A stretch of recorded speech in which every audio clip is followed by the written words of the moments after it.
نو دغه شان زمونږ استادو د ټول لوی د ایمان او د اعمالو دشمن هغه شیطان دی. دا نه غواړي چې دا بنده د جهنم د اور نه خلاص شي او جنت والا جوړ شي. حسد کوونکي د حسد نه حفاظت د دې سورتونو کې دي. او شان نزول د دې سورت چې د دوه سورتونو یو دی، رسول الله صلی الله علیه وسلم باندې جادو کړی شوی او د هغه جادو د لبید عاصم چې کوم دی يهودي او منافقو دا چې دی د پیکړو او دا جادو دا د حسد د وجنه رسول الله صلی الله علیه وسلم باندې شوی. د دې جادو نه ورستو رسول الله صلی الله علیه وسلم ګورسن چې مونږه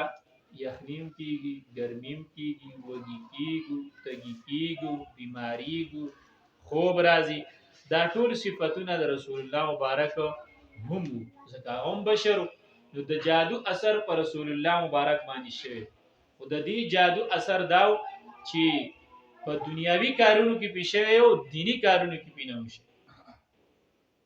دنیاوی کارونو کې اما عائشہ رضی الله تعالی عنها فرمایي یو کار به کړي وي نه به دې کړي نه به وکړي وي کړي.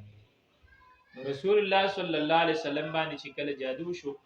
رسول الله صلی الله علیه وسلم ته په خوب کې په خپل فرمایي چې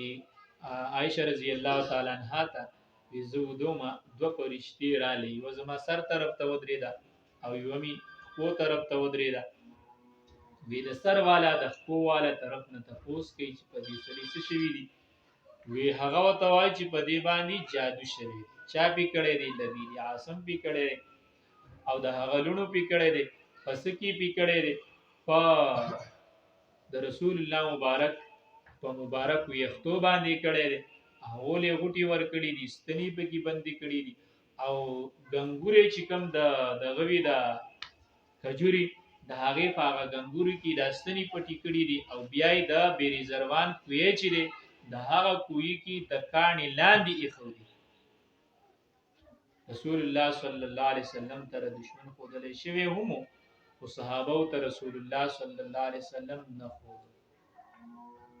او اما جتا حضور صلی الله علیه وسلم نه حضرت عائشہ رضی الله تعالی عنها تاسو کو چې د الله رسوله د دینه بدل ولی نه اخلي یا الله سیم مال صحت راکړو زه د دینه بدل ولی واخلم.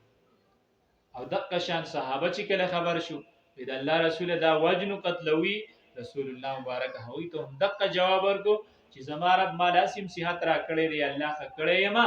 او د خپل ذات د پاره د چانه انتقام رسول الله صلی الله علیه وسلم بدل د چانه نه دی اغسته. نو دا هغه نه رسول الله مبارک تر مرګ پوری دا هغه نه بدل نه اغسته. نو د دې جادو دومره تیز جادویی کړو چې دا هغه اوبو رنگ د نفریزو پشان زیړ شي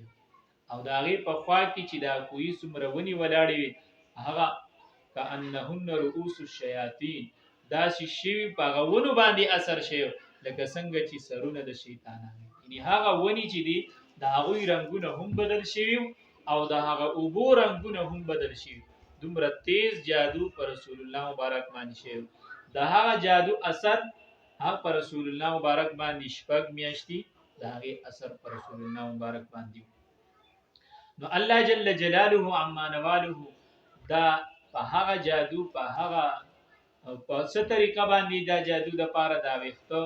یو يهودي الګ د رسول الله خادمو او د رسول الله صلی الله علیه وسلم خدمت وکاو هغه له سلالت ور کړو او په ګمنځ کې چې کوم وخته د سر ناراضي هغه وخته په څه طریقه د هغه نه حاصل کړیو او هغه باندې جادو کړو او رسول الله صلی الله علیه وسلم باندې دا هغه جادو د اثر شپږ میاشتې پوری دا یولس غوټي وی او دا یولس آیاتونه الله جل شانه پر رسول الله مبارک باندې نازل کړو. دی اولنی سورته د دې مضمون چې دی هغه دا دی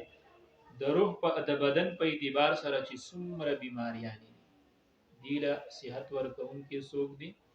الله دی. د الله په فنا کې مضرراتی جسمانی د بدن په اعتبار سره چې څومره بیماری دي تکلیفونه دي دا به د دې بیمارو تکلیفونو په پناه موږ له څوک راکړي الله براله پناه راکړي. داغي تلقین په اولنی صورت کې الله جل شانه موږ راکړي. او دا سورې فلق دا د سورې فیل نورستو علم تر کیف سورت چې دی دا غي نورستو نازل شوی دی او د دې سورت چې دی کلمات مبارکه هغه درش کلمات مبارکه دي او حروف مبارکه د دې یو کم او یا پدې کې حروف مبارکه دي او دا سورت په اعتبار د